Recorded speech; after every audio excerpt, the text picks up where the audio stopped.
This here's from the Telegraph, but there's a few sources I want to check out for this news. Basically, you probably know Harry has his charity in Africa, but the problem is they're accusing him of bullying and a few other things.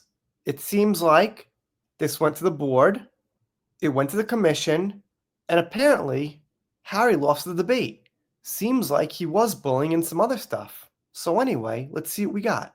This person on X, maybe give her a follow, says, "Ha, the news I was waiting to hear. The Charity Commission has rendered its verdict on Prince Harry's Sentable scandal and Sophie Konduka, if I'm saying that right, won.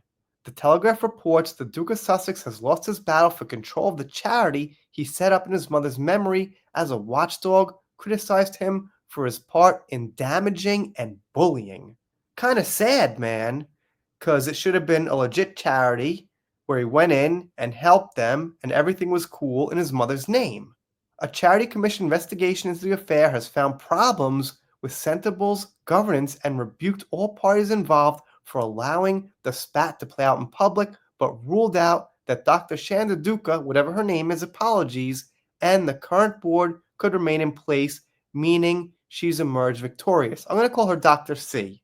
Had the commission launched an inquiry into Centabale, there would have been pressure on the chairman to leave, paving the way for Harry to return, but the fact that the watchdog decided that it was unnecessary and allowed her to stay means there's no way back for him.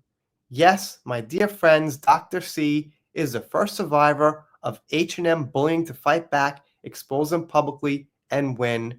That sounds about right.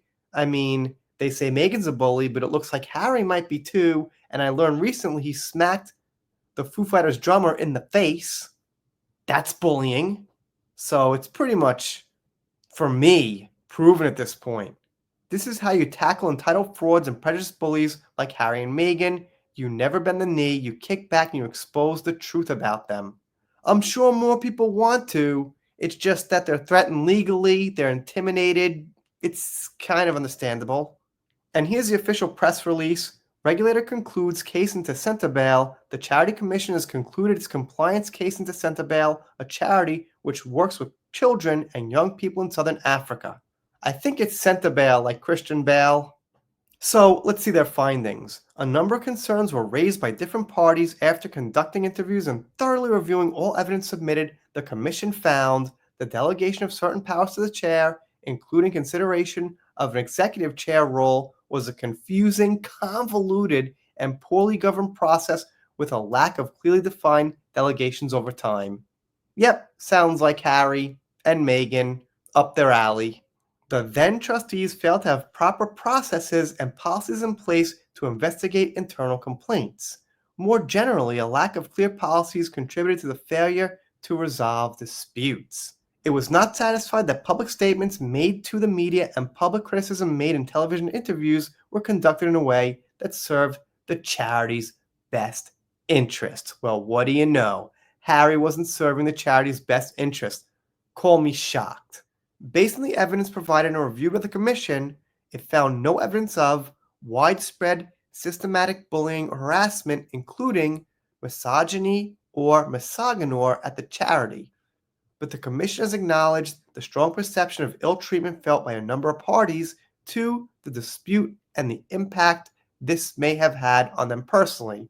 So they're saying, like, it looks like here there wasn't misogyny or misogynoir, which is when you're misogynistic to a black woman specifically, which I don't think Harry is. I'm not really on the boat that, like, everybody's racist, it's all about race. I think the charity could have been in anywhere. Harry would have been just as bad. Could have been Poland, Norway, Canada, whatever the heck it was. I doubt Harry would have been like, this is a white charity, so I'm not going to bully anybody.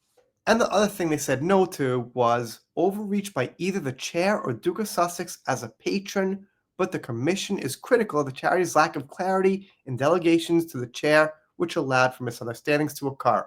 Okay, so they're saying they didn't find evidence of it, but they're pretty sure it went on. And there was evidence of other stuff that wasn't so good. So all in all, it's a loss for Harry. And they've got some conclusions. The commission's assessment of the various accounts that have been provided is that all the charity's then trustees contributed to a missed opportunity to resolve issues which led to the dispute.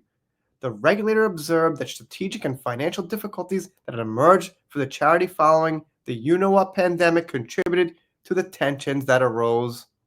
That could be. That thing caused a bunch of problems. But anyway, the crux of it is, the main point is, Harry's losing his seat. He wasn't running it, let's just say, like a good little royal. There were problems. Yes, this collar's weird. It keeps moving around. But that's okay, we're done here. If you're not subscribed here, consider it. If you don't, I'll be sad, but I'll get over it. See you next time.